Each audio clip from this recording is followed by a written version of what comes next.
Hello, this is RJ Nilakash. You're tuned into Super Hits 93.5 Red FM. আজি আপোনালোকৰ লগত চিনাকি কৰাই দিবলৈ ওলাইছো এগৰাকী বিশেষ ব্যক্তিক প্ৰেসিডেন্ট দ্ৰৌপদী মুৰ্মুৰ পৰা ৰজত কমল বঁটা লৈ ডাইৰেক্ট আমাৰ ৰেড এফএম ষ্টুডিঅ'লৈ আহিছে ডাইৰেক্টৰ প্ৰবাল খাউণ্ড আৰু এই ৰজত কমল বঁটা লাভ কৰিবলৈ সক্ষম হ'ল ফৰ দ্য মুভি পাই টাং আ ষ্টেপ অফ হোপ আৰু এইখন হৈছে এখন তাই ফাকে কমিউনিটিটোৰ ওপৰত বেছড এখন চিনেমা প্ৰবাল দা আপোনাক স্বাগতম জনাইছোঁ ৰেড এফ এম ষ্টুডিঅ'লৈ থেংক ইউ পোনপ্ৰথমে আপোনাৰ অভিজ্ঞতাৰ বিষয়ে জানিব বিচাৰিম আপুনি দ্ৰৌপদী মুৰ্মুৰ পৰা সেই বঁটাটো লৈ আছিল সেই মুহূৰ্তটোত আপুনি কেনেকুৱা অনুভৱ কৰিছিল প্ৰথম কথা হৈছে যে ৰাষ্ট্ৰপতিৰ পৰা পুৰস্কাৰ পোৱাটো বা বঁটা গ্ৰহণ কৰিব পৰাটো খুব বহুত ডাঙৰ এটা কিবা আৰু বহুত মানুহ আছে যোনে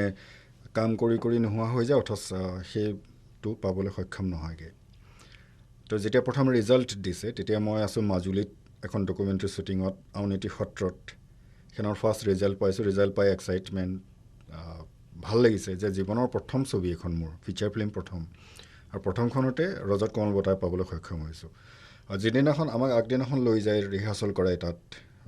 সম্পূৰ্ণ প্ৰগ্ৰেমটো ৰিহাৰ্চেল কৰায় পিছদিনাখন যেতিয়া ৰাষ্ট্ৰপতিৰ পৰা পুৰস্কাৰ গ্ৰহণ কৰিবলৈ গৈছোঁ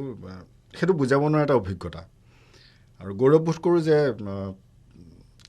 এটা বঁটা তেনেকুৱা এটা বঁটা ৰাষ্ট্ৰপতিৰ পৰা গ্ৰহণ কৰিবলৈ সক্ষম হৈছোঁ बजाते रहो